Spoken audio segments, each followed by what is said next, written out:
우리 그 박재현 교수님이 아까 서두 시작하면서 내가 이 논문을 받아도 되나 했었는데 시간이 더 되겠거든요. 그랬냐면 저는 이제 선사단 전공을 했는데 그렇게 논문을 많이 쓰지는 않았고요.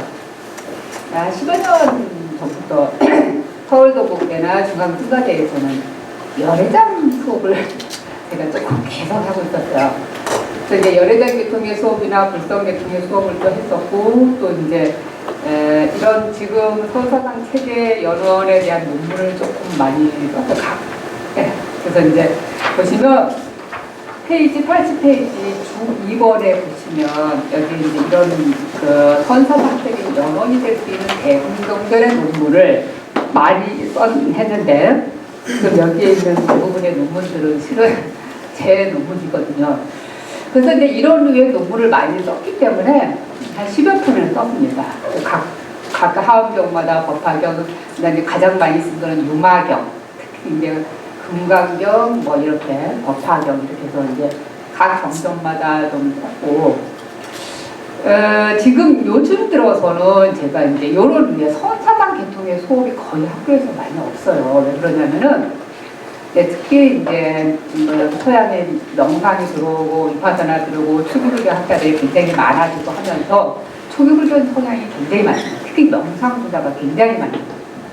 제가 선학지 지금 편집위원장을 지금 몇 년째 살고 있는데, 논문이 거의 중국선이나 가나선이나 조사선 쪽의 논문이 드뭅니다. 논문이 거의 안 들어오고요. 명상이 뭐 어쩌고 저쩌고 또 명상에 대한 효과 뭐 이런 류의 논문들이 이번에도 쏟아져 들어오고 그런 정도로. 그래서 이제 이런 류하고 제가 이 논문을 그렇게 막 힘들게 준비를 안 해서 좀 속으로 뜨끔했어요. 어떻게 이 논문이 붙지? 이러면서. 왜냐면 이전까지 이런 논문, 각 대중불교 경전 논문들을 많이 쓰면서 또 나름대로 이번 또 그러니까 경주학교에서 지금 중국선의 선전을 수업을 하고 있거든요. 대승경전 선사다. 이 수업을 하면서 나름대로 이제 수업한 노하우가 있으니까 이렇게 하게 됐는데, 제가 이 상을 가지면서 무슨 생각을 했냐면, 이제까지 한 10여 편 논문 쓰면서 고생을 했으니까 이 고생한 것에 대한 인족상을 주는 것이 아닌가, 자, 이렇게 생각했습니다. 이거는 제가 겸손 떠는 건 전혀 아니고요. 또 그렇습니다.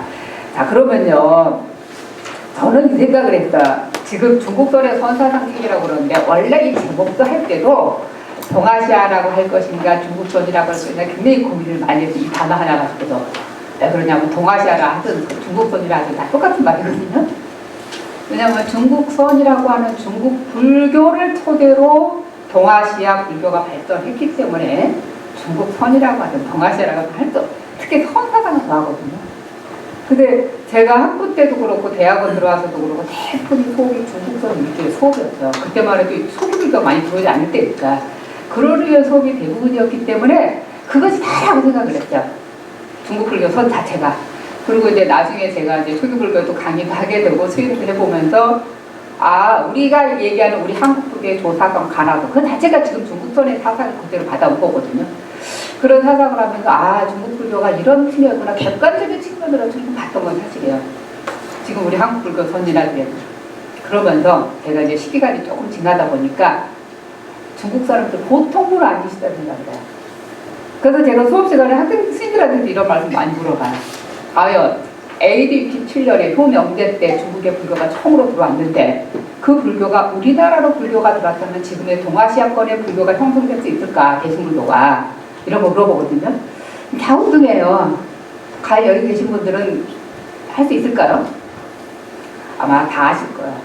우리나라는 한자 문화권이 중국을 중심으로 한자 문화권이 형성됐기 때문에 또 이제 거기까지는 이럴 수밖에 없겠구나. 중국 불교가 이런 사상 속에서 불교가 사상이 발전하고 다시 근데 우리 논평자님도 이제 논평에 그런 얘기 나오지만 중국에서 불교가 받아들였을 때 중국의 종파불교를 형성할 수 있었던 것도 기가 막힌 거예요.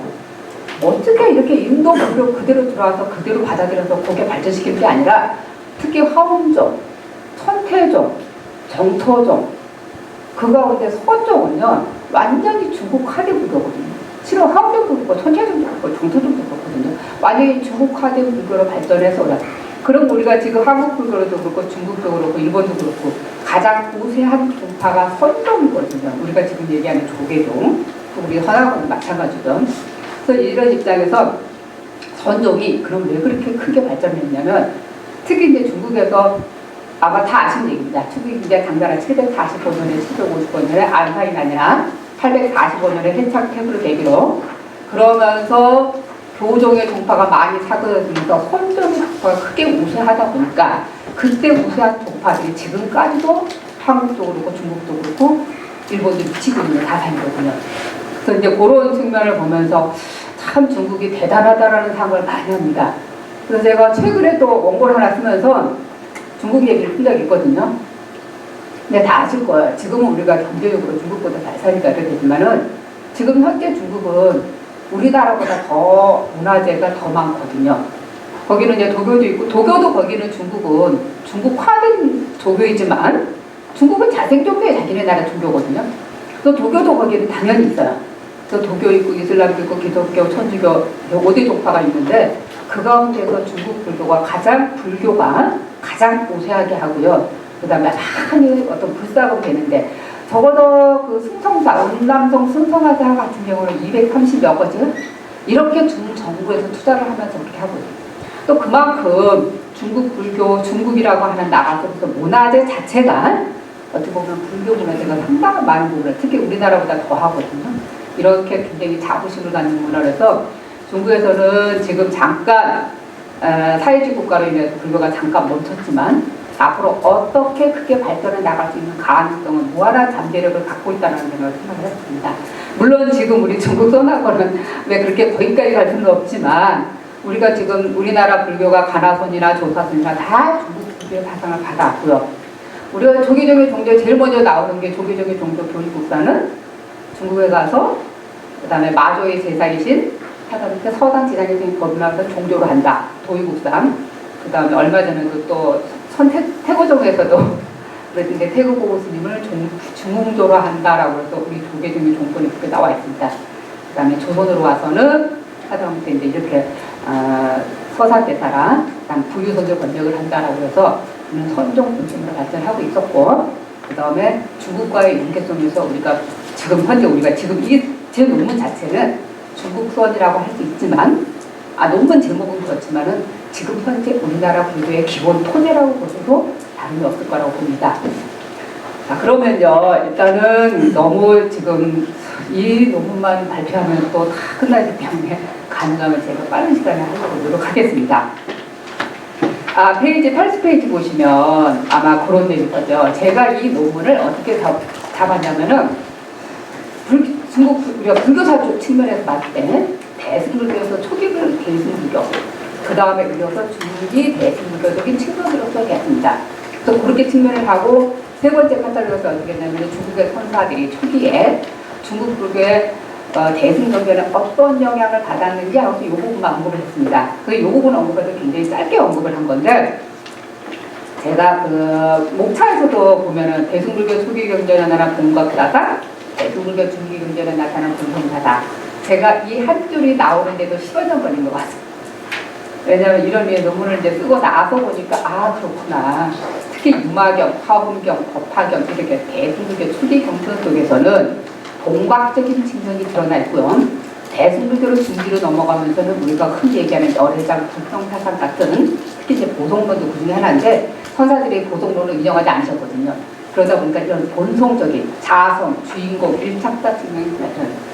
그래서 그런 측면으로 이 논문이 제가 이렇게 이름을 구성을 했습니다. 자, 그러면 이제 페이지 80페이지에 이제 보시면 지금 말씀드렸던 겁니다. 밑에서 두 번째 줄입니다.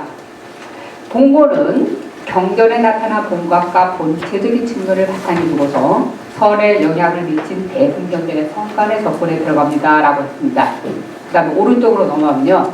깨달음에 있는 그 본체적인 측면의 대승불교 중기 경전에 등장하고요. 그러나 깨달음의 본체보다 본래 성불에 입장한 그러니까 우리가 흔히 얘기하면은 일세중생 칠일불석 하면서 성과 가장 밀접한 단어는 불석이라는 단어를 하고 있지만 그 불석 이전에 본각적인 측면이 드러나게 화엄경이나 이마경이나 법화경이라는 측면으로 제가 이 논문이 구성되어 있습니다. 그리고 넘어가겠습니다. 페이지 82페이지인데요. 여기서 이제 대승불교 초기에서 공곽사상 측면에서 법화경을 다뤘는데 실은 법화경이 먼저 오는 게 아니거든요. 반야부경전이나 아니면 유마경전이 반야부경전이니까 읽고 난 다음에 법화경이 실은 어떻게 보면 화엄경보다 뒤로 빠져야 되는데 제가 좋아하다 보니까 법화경을 앞으로 쏟게 됐습니다. 자, 이제 법화경의 일승과 숙이라고 해서 제목을 크게 잡았는데 일승사상이요. 뭐 일승사상에 대해서는 너무 많이 알고 있는 사상입니다. 우리가 이제 삼승방편 일승비시다. 법화경에서는 부처님께서는 모든 중생의 근기를 인정을 하지만 그렇지만 모든 중생이 해탈해서 깨달아 들어갈 수 있다라고 하는 일불승 사상을 주장하셨던 거고 법화경에서도 일승사상을 주장하게 하십니다. 그래서 특히 이제 이 가운데는 마지막 줄에 82페이지 마지막 줄에 있지만 3개 화택 기후가 있습니다.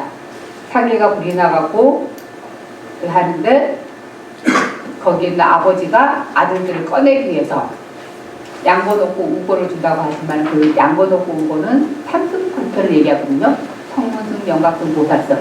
그렇지만 그 중생들이 일단은 거기서 아기들이 다 나오니까 아버지가 일부러 좋은 그 배국어를 준다고 하거든요.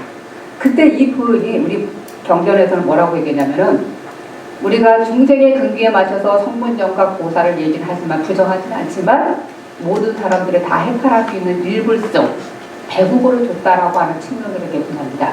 그래서 이제 이 부분을 제가 했고요. 또 이제 보소화승이라고 하는 비유도 있는데 이 또한 일승 진실에 대한 사상을 팔았습니다. 또한 법화경에서 한 번씩 생각할 수 있는 것은 서원사상입니다. 그 서원사상에 어떻게 보면은 뒤에 한번 넘어가겠습니다. 페이지 84페이지입니다. 여기서 보시면 이게 서원사상에 하면서 우리가 보통 일대사 인연이라고 하는데 저는 항상 이 논문 얘기할 때마다 서원이라는 말을 많이 쓰고 있거든요. 첫 번째 줄이에요. 불지견을 열어서 보여주고 열반의 세계에 들어갈 수 있음을 알려주는 부처의 대비심을 알 수가 있는데 부처는 중생이 부처와 똑같은 불성을 갖고 있음을 알려주는 것이다 라고 했습니다. 실은 법화경에서도 그렇고 근데 나중에 화엄경도 그렇고요. 하다 보니 열애당경에서 똑같은 표현이 납니다. 중생이 불성을 깨달을 수 있는 본성을 가지고 있는데 그것을 알지 못하게 있기 때문에 그것을 알려주고자 하는 사성을 갖고 있다라고 하는데 그게 법화경에서는 일대사 인연이라고 얘기했습니다. 그러니까 한마디로 얘기하자면 중생이 깨달을 수 있는 부처와 똑같은데 그것을 모르기 때문에 내가 부처가 이 사바세계에 나와서 중생들한테 그것을 알려주기 위함이다 라고 하는 표현이 실은 일대사 인연이라고 볼 수 있습니다. 자, 그런 다음에 제가 또 이제 84페이지 뒤로 2번으로 넘어가면서는 무슨 얘기를 하고자 했냐면 이렇게 일승사상을 얘기하면서 수기작불이 등장을 합니다. 실은 작불이라는 말이나 성불이라는 말이 똑같은데 법화경에서는 작불, 성불 똑같이 두 번 다 쓰고 있습니다. 실은 금강경에서는 작불이라는 말만 쓰고 있거든요. 부처가 된다라는 말. 그런데 이상하게 제가 수기에 대해서만 또 논문을 한번 써본 적이 있어요. 근데 그 수기를 쓰는데 수기가 어떻게 보면은 대승불교에서 선사가 발전하는데 연원이 됐다는데 제가 욕 다 집어넣었어요. 그럴 수가 없다고. 수기가 어떻게 그렇게 됐냐 이러는데 저는 지금도 그게 틀리지 않다고 보거든요. 또 수기라는 말은 우리가 쉽게 얘기하면은 부처님께서 다음 생에 너가 부처가 된다라고 하는 애언인데 그런데 참 묘한 게 있어요. 제가 이 수기에 대해서 논문을 쓰고 나서 느낀 게 뭐냐면 중국에서는 수기설이 발달하지 않았다는 거예요. 중국 사상 자체가 현재불 사상이거든요. 특히 이제 화엄경에 성기사상도 나올 건데 바로 현재에 있는 그 현재를 중시하지 미래 생까지 얘기하지 않는다는 뜻이에요. 근데 지금 우리 한국에서도 우리 어른 큰 스님들이 맨날 하는 말이 있거든요. 이번 생에 사람 몸 받았을 때 깨달아야지 다음 생에 모른다고 이렇게 하는데 그것조차 현재를 얘기하거든요. 근데 이제 중국 불교에 이렇게서 제가 왜 그렇게 그럴까라고 하는데 실은 중국 스님들은 제가 중국에서 잠깐 가서 보니까 수기하고 이런 게 없어요. 티베트는 굉장히 많으시거든요. 티베트는 스님들은 우리 비구니 스님이라고 이렇게 수기해 주시는 걸 많이 겪었거든요. 그런데 중국은 안 하시더라고요. 또 우리나라도 수기가 발달하지 않았고요. 그거 이제 수기에 의한 작불이라고 했지만 사립을 제일 먼저 법화경에서는 누구한테 주냐면 사립을한테 주고요. 수고리, 가전년, 뭐 가선, 목련 들어주고 오른쪽 페이지로 넘어오겠습니다. 85페이지 중간쯤 보면은 또 이제 여러 10대 제자를 다 줘요. 그러다가 부처님이 뭔가 깨름직하셨는지 마하파차파테야 야소다를 보고 내가 저 사람한테 붙어야지. 그런데 비구니 스님들 수기가 또 등장을 합니다. 그런데 제가 여기서 얘기하고 싶은 거는 각각 수기를 줬다고 하는 개별을 쓰기가 주는 것이 아니라 나는 어떤 사람한테도 모든 사람한테 수기를 준다는 측면이 납니다. 특히 법화교에서 뒤로 가면 점점점 그러면서 제가 뭐라고 얘기했냐면 85페이지 밑에서 6번째 줄 보면은 5번째 줄 보면 숫자가 등장하는데 이것은 숫자가 중요한 것이 아니라 일체 모든 사람을 지칭한다는 것. 또 그러면서 법화경이 뒤로 넘어갈수록 어떤 내용이 나오냐면 모든 선법행에 수기를 한다고 했어요. 하다못해 애들이 놀다가 모래석에서 모래를 짚고 놀다가 부처님 형상을 만들거나 탑을 만드는 그조차도 이 어린이한테도 선법을 했기 때문에 수기를 받을 수 있다라고 하는 측면으로 등장을 합니다. 86페이지 보시면 이제 법화경에서 우리가 중시해야 될 부분이 어떤 부분이냐면 여인 성불이에요. 특히 또 악인에 대한 성불 이런 성불이 등장하고요. 자, 6번째 줄 제바달다품에 보면 거기서 한번 보겠습니다. 제바달다품에 8세 용녀가 성불하는 수위가 등장을 하는데 이 점을 아주 잘 짚고 넘어가신 분이 학택 신해선사입니다. 학택 신해선사가 등장하는데 그 뒤에 말씀드리고요. 용녀는 용궁에서 법화경을 수행한 공덕으로 8세 변성 남성으로서 즉진 성불을 보이고 있다. 실은 여기서는요. 승광경에서는 여자가 완전 성불이 나오는데 법화경에서는 완전 성불은 또 아닙니다. 한번 남성으로 변했다가 변성 성불을 했다가 변한다라고 했으면 이것도 많이 발전한 겁니다. 부가불교 시대에서는 여성을 사람으로 취급하지 않은 거랑 거의 다름이 없거든요. 자, 이제 이런 점들이 즉진 성불이 등장하고 이런 점들이 그러면서 그 8세 용녀가 물건을 하나 부처님께 바치는데 부처님 물건을 받는 그 순간이 굉장히 짧거든요. 이 5순간에 나오는데 요거를 가지고 하택 신해선사가 도노 성불을 추진하는데 이론으로 하는데 요 부분입니다. 용녀 성불이거든요. 그 다음에 이제 3번의 만선 성불, 일체의 성불 요 부분은 이제 넘어가겠습니다. 그 다음에 2번이요. 87페이지 화엄경의 성기 사상인데 화엄경의 성기는 요 부분을 전공하신 교수들이 많으세요. 비구니 분들 중에서도 전임 살았던 해주스님들 계시는데 굉장히 자부심을 가지시더라고요. 당신이 전공이 성기사상을 전공했지만 당신은 이 경전 하나만으로도 성불할 수 있다라고 하는 그런 자부심을 가진 만큼요. 실은 화엄경 성기사상이 상당히 그런 매력이 있거든요. 자, 그러면은 88페이지로 넘어가겠습니다. 과연 성기사상이라는 게 어떤 것인가 보겠습니다. 본유인 체가 여기서 본유라는 말은 부족이라는 말도 같이 씁니다. 완전 갖추고 있다는 뜻입니다. 본유인 체가 중생심에 나타나 있는 것을 말하는데 번뇌가 조금도 없는 부처가 중생에 나타나 있는 것을 말합니다. 즉 깨달음이란 법계가 여러 출현되어서 있는 것, 중생의 마음 가운데 지금 일어나고 있는 그대로가 바로 움직이고 생각하고 말하는 그 자체가 바로 부처가 생각하고 말하고 행동하는 것이다 라고 하면서 가장 조사선에 적극적으로 조사선 사상이 영향을 미친 게 이 성기사상이거든요. 자, 그 다음에 이제 여기서도 아까도 그런 말씀 법화경에도 있다고 했는데 실은 이 화엄경에서도 부처님께서 걱정하신 부분이 나와요. 중간쯤 보면은 앞에 경전은 거기서 보겠습니다. 앞에 있는 화엄경에 있는 경전은 중생 모두가 자신이 스스로 깨달음의 지혜를 부족하고 있는데 자신이 갖고 있다는 것을 모르고 살아가기 때문에 부처님 입장에서 그걸 보니까 중생한테 너무 안타까워서 중생한테 인지시키고자 하는 마음을 갖고 있다라고 하는 측면. 실은 저는 정말 죄송하게도 이 화엄경의 요 경전 구절은 참 제가 많이 인용을 했거든요. 왜냐하면 이 부분을 안 쓸 수가 없는 때가 많아서요. 자, 근데 요런 측면들의 모든 성불하는 자란 이런 사상들이 실은 대승불교 중기 경전에 나오는 열의 장경에 그대로 나와 있습니다. 그래서 초기불교 없으면 대승불교 없다고 하지만은 실은 초기 대승불교 경전 없으면 중기 대승불교 경전 없다라고 할 정도로 그대로 등장을 하고 있습니다. 그 다음에 이제 88페이지, 89페이지로 넘어가겠습니다. 실은 이제 이 부분은 말씀을 안 드렸는데 화엄경의 성기사상 같은 경우는 특히 화엄학자가 굉장히 중국에서는 많거든요. 특히 이제 화원종이 따로 있어서 두순, 그다음에 이조 지엄, 삼조 우리나라 의상대사의 스승이시죠. 지엄 스님, 그다음에 법장, 이제 진관 이렇게 나오는데 특히 이제 규봉스님 같은 경우도 합대종의 선종 선사이면서도 화엄종의 선사이시다고요. 그다음에 하엄선이라고 하는 하나의 학파가 또 있거든요. 저는 하엄선 쪽으로 논문을 쓰지 못했는데, 그다음에 우리가 많이 알고 있는 임재비로인데 그 임재의연도 원래는 하엄 선사였습니다. 하엄종으로 유명한 강사 출신이고요. 또 대통신수, 예, 대통신수가 우리가 북종의 선사라고 대표라고 하는데 대통신수 문화에서 나온 보족도 그렇고 수많은 분들이 특히 선사들인데도 화엄경에 능통하신 분들이 굉장히 많았다는 걸 봐서는 화엄경 사상에 상당한 많은 영향을 미쳤을 거라고 봅니다. 다음에 이제 89페이지 유마경의 번뇌즉본입니다. 저는 가장 좋아하고 있는 사상이 유마경 사상인데요. 유마경에 보는 유마경뿐만 아니라 우리가 흔히 많이 봅니다. 땅에 넘어진 사람은 땅을 짚고 일어나라. 근데 뭐 이런 내용이 많이 나오는데 실은 이게 보름전에 먼저 등장했던 사상입니다. 제가 이 부분을 이끌었습니다. 그래서 89페이지 밑에서 세 번째 줄입니다. 이 내용을 유마경 사상에 배대하면은 차한즉 피한, 번뇌즉 보리, 생사즉 열반이라고 볼 수 있습니다.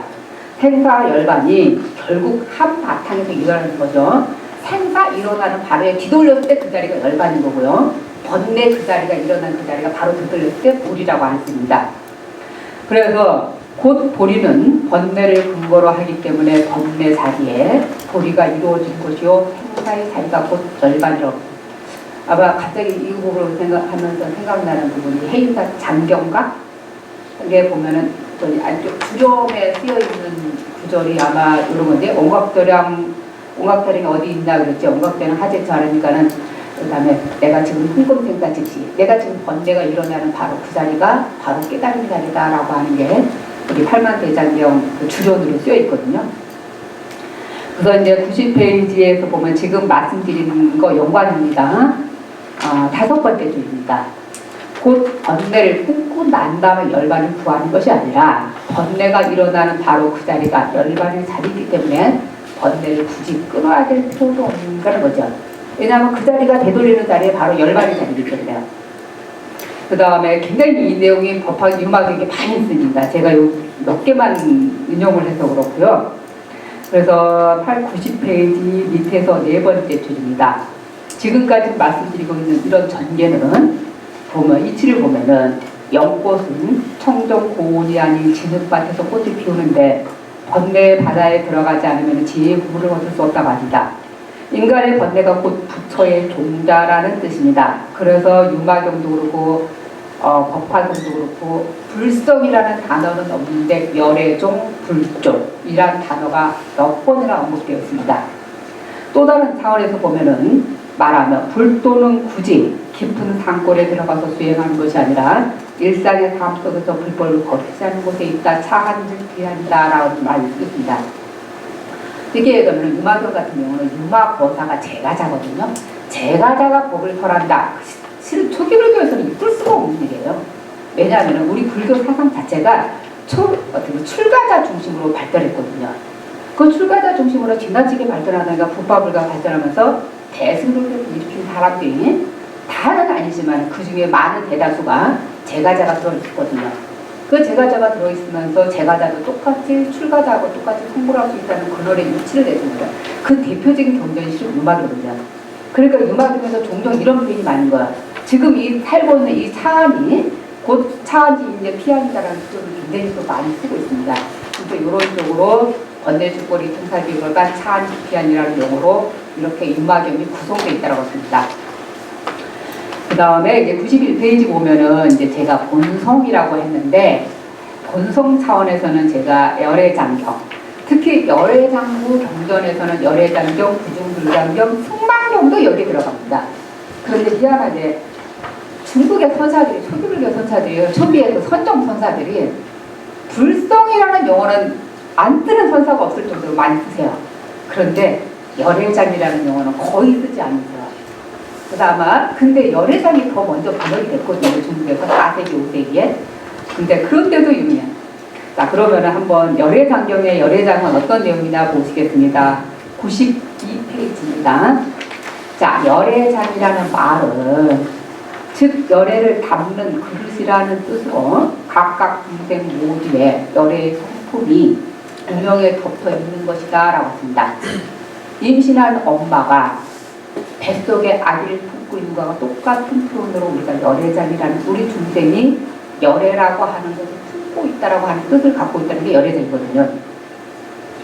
자, 그러면 열애라는 뜻을 한번 보겠습니다. 네 번째 줄이에요. 열애라는 말은 있는 그대로의 진실인 것, 사실인 것, 진리인 것을 의미한다. 지혜로서 제법의 실상을 깨달은 사람을 열애라고 부른다. 그래서 법화경 같은 경우는 제법 실상이라는 용어가 어마어마하게 많이 등장하거든요. 깨달음의 현이치를 얘기하는데 한통 법의 모습대로 법상 그대로 이해하는 그 자체를 열애라고 부르기도 한다. 열하고 하는 한 단어만으로도 법 자체이며 현실상의 모습 그대로라고 볼 수 있습니다. 금강경에서는 제법여이라고 했습니다. 모든 법이 여의 뜻이다 라고 했고요. 반야신경에서는 제법 공상 모든 법이 공한 있는 그대로 모습이다 라고 했고요. 지금 다 같은 뜻입니다. 법화경에서는 제법의 실상이라고 표현했고요. 제법 전멸상이라고 이렇게 표현하고 있습니다. 그만큼 열애라는 말 자체가 우리가 법진이라는 말을 써서 그래요. 법진이라고 하니까 어떤 형태 있는 걸로 하지만 법진이라는 용어 자체가 그대로 진리를 얘기하는데 몸신자를 쓰다 보니까 우리가 약간 이미지를 해석하고 있지만은 있는 그대로의 법 그대로 얘기 진리 그대로 얘기합니다. 그래서 이제 열애장경에서는 어떻게 표현되어 있냐면 열애장부 경전 3대부 경전 가운데 가장 먼저 나온 게 열애장경인데 제일 쉬워요. 열애장경은. 그런데 9가지 비유를 들었어요. 하나만 하겠습니다. 페이지 93페이지 보면은 5번 한 번만 비유를 보겠습니다. 여기서는 어떤 비유를 듣냐면 열애장을 비유했는데 가난한 사람의 집에 보배가 가득히 담겨있는 창고와 같다. 그러면서 이 표현을 하거든요. 물론 이 표현이 열방경하고 똑같아요. 쉽게 얘기하면은 아주 집안이 가난한데 그 집 창고를 보면 보배가 있는 것처럼 우리 밖으로 보이는 형상은 중생이지만 그 중생한테는 열애라고 하는 깨달은 불성을 가지고 있다라고 하는 측면으로서 열애장경에서는 9가지 비유를 들었습니다. 그래서 제가 숫자로 번호를 표시를 했고요. 94페이지로 넘어가겠습니다. 지금까지 말한 열애장경에서는 9가지는 부처님 아마 세 번째 줄에 그 있습니다. 그래도 이야기는 보고 가면 어떨까 싶습니다. 꿀이니 곡물이니 금이니 보물창고니 이러면서 열애장을 그렇게 비유를 두고 있습니다. 그 다음에 우리가 이제 열반경의 불성인데 이거는 불교신자 아닌 사람도 이 내용을 알 정도더라고요. 첫 줄에 있습니다. 일체 중생이 모두 불성을 못하 일체 중생 신유 불성이다 라고 하는 이 소리는 어떻게 보면 우리 중국선, 우리 한국의 선대에서도 이 단어가 하나의 태제가 될 수 있을 정도로 할 정도입니다. 네, 열반경에서는 아마 조금만 내려오시면 있습니다. 소금하고 꿀의 비유를 듣습니다. 어떤 음식이 있으면 소금을 넣으면 소금의 맛이 있듯이 어떤 중생이든지 우리가 소금하고 꿀에 그렇게 불성을 얘기하고 있고요. 오른쪽 95페이지로 넘어오시면 첫 번째 줄에 이런 비유가 있습니다. 열반경에서 불성을 이마에 구슬 그러니까 왜 싸움하는 싸움꾼이에요. 역사라고 할 수 있는데 그 역사가 자기 이마에 아주 고급스러운 보물을 가지고 있었어요. 갖고 있었는데 어느 날 상대편하고 막 격렬하게 싸움을 하다가 보석이 자기 머릿속으로 안쪽으로 들어가는데 들어간 줄 모르고 잊어버리라고 생각을 한 거야. 그러다가 의사를 찾아왔더니 의사가 잃어버린 게 아니고 지금 당신 안쪽으로 들어갔습니다 라고 말해준 거거든요. 그걸 또 불성의 비유로 들었습니다. 열반경에서는요.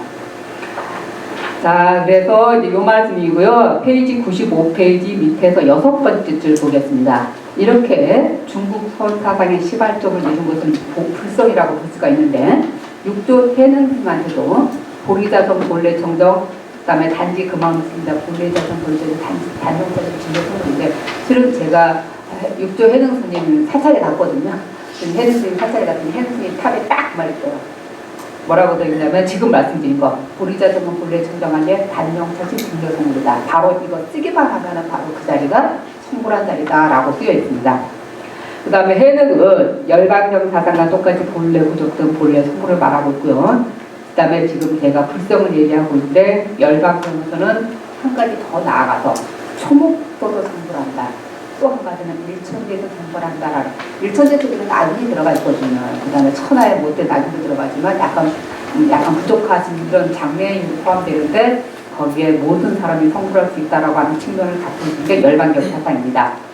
그 다음에 이제 3번에 오면은 문가경의 자각 성기 사상인데 희한하게요. 우리가 흔히 우리 한국에서 많이 유통되고 있는 지금까지 말씀드린 거 화엄경, 유마경, 법화경은 의외로 많이 선사들이 응용을 많이 했어요. 그런데 능가경은 그렇게 많지가 않대요. 능가경은 가장 많이 쓰신 분은 달마스님. 왜 그러냐면 달마스님께서 중국으로 520년에 왔을 때 그때 이조 해가라고 하는 스님 찾아왔을 때 이조 해가한테 준 책이 능가경이거든요. 4권 능가경. 이걸 가지고 설에 신료를 담아라 라고 하는 부분에서부터 그러면서 능가경이 어떻게 보면은 지금 우리가 그렇게 크게 다루진 않지만 금강경 이전에 설의 소위경전이 능가경이었거든요. 그래서 요 부분인데 요 부분은 제가 생략하겠습니다. 페이지 98페이지로 넘어오겠습니다. 그렇다면 제가 이 논문을 쓰면서도 중국 선사상의 체계 연연이다라고 했지만 그 체계는 지금까지 말씀드린 대중국의 경전인 건 맞습니다. 그렇다면 선사들이 어떻게 인용을 했느냐 이거거든요. 근데 지금 이 부분은 정말 작은 양입니다.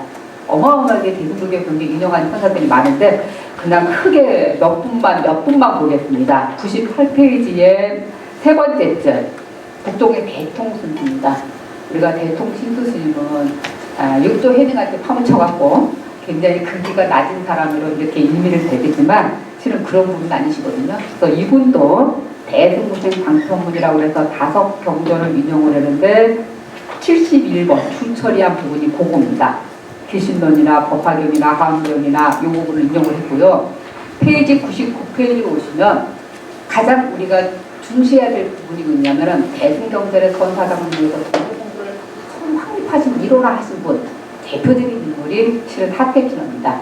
중국성 공부하신 분 중에 하택진을 모르실 분이 없을 정도로 하택진인데 중간에 조금 내려오시면 하택진화가 나옵니다. 99페이지 보면 자 하택진에는 육조 회수스님이 제자라는 거 너무 잘 아시고요. 그 다음에 신의 스님은 도로 견성을 주장했는데 대승경전에서 오직 도문말 말하고 있으며 일념 상인이 있을 뿐 단계적인 전문 의지해서는 안 된다라고 했는데 아까 제가 법화경 얘기했을 때 8세 용녀가 그 순간에 깨달음을 이룬 분들이 이 부분을 그 부분을 응용을 하면서 이 말씀을 하셨습니다. 하택진내가요. 그 다음에 또 신에는 법화경의 제바달다 분용료 탈라성부를 통해서 열반경을 하고 열반경의 불성 사상 내세우면서 도노 견승 상상에 일어나하는데 실은 하택신해가 가장 어떻게 보면은 다른 선사들보다 하택신호가 일어난 이 선사를 이후로부터 중국의 남종이든 북종이든 이 선사가 대표적인 사상으로서 도노 견승 사상의 대표적인 사상이라고 볼 수 있습니다. 그다음 주 76번에서도 보면은 그랬습니다. 과연 하택신해가 뭐뭐 인용했냐면 지금 얘기한 열반경은 말할 것도 없고 법화경은 말할 것도 없고요. 또 이제 유마일 소설경, 화엄경, 법화경, 열반경을 인용을 해서 도노 성부를 주장하는 역할을 하셨던 분이 실은 하택신해라고 하는 점입니다. 그 다음에 하택신해를 가장 많이 닮으신 분은 마조의 제자이신데 도노 용을 쓰신 대주해내 선사이신데요. 그 부분은 넘어가고 있습니다. 페이지 100페이지입니다. 특히 이제 화엄경 사상하면 아까 제가 화엄경 부분에서도 말씀하셨지만 오조 홍인 스님입니다. 육조 해능스님 스승이신데 이 부분에 수식요론이라고 하는 이분 어록이라는 말은 뒤에 좀 등장하는데 어록이라고 얘기할 것 같습니다. 이 어록도 십지론을 응용을 그대로 했다고 볼 수 있고 마조 스님은 화엄의 성기 사상을 응용을 해서 조사선을 체계화하는데 화엄의 성기 사상을 가장 많이 응용을 했습니다. 그 다음에 이제 중간쯤 내려오시면 바로 이런 화엄의 성기 사상 이 부분 보겠습니다. 바로 이렇게 화엄의 성기 사상이 있었기 때문에 해능입니다. 사람의 본성은 본래 정정한데 단지 망령이 진열을 덮고 있다. 그러니 다만 망상만 없으면 바로 그 자리가 자금이 스스로 청정한 자리다라고 하셨고요. 그 다음에 해능의 제자인 남학해양 스님은 뭐라고 했냐면 수직이 없는 것은 아니지만 다만 오늘 지키지 말라고 하셨고요. 그 다음에 남학의 제자인 마조는 돈은 닦을 것도 없고 단지 오염시키지만 말라라고 하는 지금 이 사상 자체가 조사선 사상이거든요. 도로 돈주의 조사선 사상을 하고 있는데 요구입니다. 그다음에 이제 유마경 같은 경우는 아까 언급을 했지만 중국에서는 희한하게 금강경은 우리가 지금 조계종 선정 선화부족으로 마찬가지지만은 선정의 소위경전이 금강경이라고 하지만은 그렇게 중국도 같은 경우는 금강경은 소위경전을 할 때 선의 소위경전을 말 안 하는 게 뭘 대표로 얘기하냐면 유마경을 대표로 합니다. 그만큼 유마경 사상이 성경이라고 하는데 저는 유마경 논문을 보니까 유마경의 선 사상도 많지만 보살 사상을 가장 많이 표현하고 있다고 봅니다. 그 다음에 이제 페이지 101페이지 보시면은 밑에서 이제 한 6번째 글 보겠습니다. 유마경 제작품에 나타나 있는데 뭐라고 나냐면 유마거사가 실은 어마어마하게 부처님 10대 제자를 꾸짖는 장면들이 제작품에 등장합니다. 유마거사는 대승불교를 상징하며 제자들은 부파불교를 상징하는데 이 경전 전반에 흐르고 있는 사상은 무조심입니다. 집착하지 않는 마음까지 번뇌를 품지 않는 마음 근본을 그러니까 어떻게 보면은 이런 의미를 가서 무주심이라고 할 수가 있는데 이 무주심은 8세기 이후에 설의 핵심적인 요소로 발전할 수 있으며 후대는 바로 무주심이라고 안 하고 무심이라고 합니다. 우리가 웅무소주 이생기심 할 때 무시며 그런데 이 무주심은 유마경과 같은 반납을 정리하는 금강경에도 그대로 드러나 있습니다. 금강경의 선정의 소위 정경이 된 것도 바로 이 무주심 사상입니다.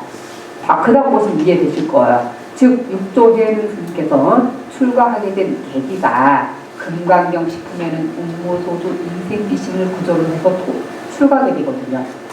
물론 또 경전에 그렇게 나와요. 육조단경에서는 해능 스님께서 오조 홍인스님한테 찾아가서 인사를 하고 또 이제 떠나올 때 금강경을 설법을 해주셨다 이러면서 굉장히 금강경이 부각이 되는 건 사실이거든요. 그래서 이제 이런 부분이 나오는데 이런 금강경에 관한 특히 반자부 경전이 굉장히 중심됐던 건 사실입니다. 그래서 이제 야나기사 테이자가 유명한 일본의 서학자거든요. 이 부분만 보겠습니다. 유마경이 조사선에 미친 영향을 언급하면서 이렇게 언급하고 있습니다. 유마경의 독법을 버리지 않고 법의를 나타내는 것이 바로 자선이며 마음 압박 어디에도 머물지 않는 것이 자선이다라고 하는 구절을 읽는데 중국 선정 국민의 태자가 될 수 있으며 물론 이제 이분 입장이 있지만은 유마경을 대승경전 가운데 성경이라고 부르게 된 것도 바로 이런 부분이다라고 하셨습니다. 그 다음에 이제 열반경, 능가경을 응용한 성사들인데 뭐 아까 열반경 얘기를 말씀드렸으니까 밑에서 102페이지 밑에서 두 번째 줄입니다. 동아시아설의 근간이 되고 있는 것이 태제가 바로 불성이다라고 물론 이거는요 불성하지만은 대승교 중기경전인데 열회장하고 같이 언급을 할 수가 있는 거거든요. 같이 나오냐? 실은 요게 나오고 난 다음에 비슷한 시기에 유식이 나오고요. 그 다음 나온 사상이 대승기신호 같은 사상이거든요. 그런데 계속 끊임없이 발전하고 끊임없이 일본의 학자도 그렇고 우리나라 학자들 중에서도 종종 진행해요. 열애장은 아사상을 얘기하고 있기 때문에 부처님 사상이 아니다라고 하면서 굉장히 비판을 많이 받고 있는 사상입니다. 그런데 이제 불성하고 같이 논해져야 되는데 불성은 또 안 그래요. 그래서 제가 이렇게 보면은 그렇게 많은 어떻게 보면 학자들한테 이업을 받는 불성이라든가 열애장 이업을 받는 쪽에서도 계속 발전하고 있는 이유가 성종이라고 하는 토대 속에서 가장 근본을 삼고 있기 때문에 그렇습니다. 불성이. 그렇기 때문에 더 이상 흔들리지 않을 만큼 아무리 어떤 학자가 비판을 해도 이 비판을 받을 수가 없을 만큼이라 그 정도로 그 원인이 뭐냐면 불성이라고 하는 측면입니다. 103페이지 보시면 첫 번째 줄에 그런 말씀 드렸습니다. 열반경에 나타난 본체는 바로 불성이고요. 우리 가라설의 대파도가 붙자 오고 있어. 거기에 불성이 등장하고 있습니다. 그런데 실은요. 조주부자라고 해서 조주 스님이 그 당나라 거의 말기에 나오신 분이거든요. 근데 그분보다 조금 앞에 있는 흥선유관이라고 하는 스님도 불성 얘기를 하셨고요. 개 얘기를 하면서 그 다음에 또 누가 있냐면은 오조법연 원어국혼의 스승이셨던 오조법연 스님 그러니까 대해종고 스님한테는 할아버지 뻘 되신 스승이 있는데 이분도 개의 불성이 있느냐 없느냐 이 말씀을 하셨습니다. 그래서 하셨고요. 그 다음에 이제 홍인 스님 같은 경우에는 103페이지 7번째 줄 보겠습니다. 홍인 스님한테도 이런 불성 얘기가 등장을 하는데 사도 도시를 처음으로 찾아갔을 때 도신이 홍인에게 너의 성이 무엇냐 했을 때 오조 홍인 스님은 저의 성은 불성이다 라고 답했다는 것. 또 그런데 육조 회능스님도 그렇습니다. 육조 회능스님도 5조를 처음 찾아갔을 때 너는 영남의 오랑캐 사람인데 어떻게 네가 통솔할 수 있느냐라고 했을 때 그때 회능스님이 답변이 뭐라 하냐면 사람한테는 남과 어떻게 지역이 있을지언정 그러니까 인간한테는 이렇게 사람이 사는 지리적으로 있지만 어떤 사람이든지 불성한 존재가 있으니까 다 모든 사람을 깨달을 수 있다라고 해서 실은 6조 회수님이 5조 후기까지 했던 말씀이십니다. 그래서 이제 이런 사상들이 등장하면서 이제 밑에서 103페이지 밑에서 세 번째 줄입니다. 지금 대통신주스님도 일체중생 진료불성을 말씀하시면서 건강불성을 주장하시면서 모든 중생의 불성을 부족하고 있지만 단지 번뇌에 가려져 있습니다라고 하셨습니다. 그래서 지금까지 이렇게 말씀을 드렸듯이 실은 이제 여기까지만 제가 말씀을 드리는데 이렇게 제가 결론에서 마지막에 뭐라고 말씀드렸냐면은 페이지 100페이지 보시면 밑에서 5번째 줄이에요. 제가 대승불교 경전업지는 동아시아 선상이 정립될 수 없었고 이런 선이 정립되지 못했다면은 조사선과 가나선 사상 발전하지 못했을 겁니다. 그러면 조사선과 가나선이 발전하지 못했다면 지금 현재 우리나라의 선학원의 사상이라든가 조계적 입장에서 사상에서는 선사상 어떻게 보면 종파 자체도 정립할 수 없다는 말. 곧 동아시아 선사상의 시발점은 대승불교 경전이라고 할 수가 있습니다. 이에 우리나라 불교를 이해해서도 선사상 이전에 대승불교 경전에 대한 사상이 타협하지 않으면은 우리나라 선사도 흔들릴 수 있다라고 하는 저는 측면을 이렇게 바라봤습니다. 오늘 발표는 여기로 마치겠습니다.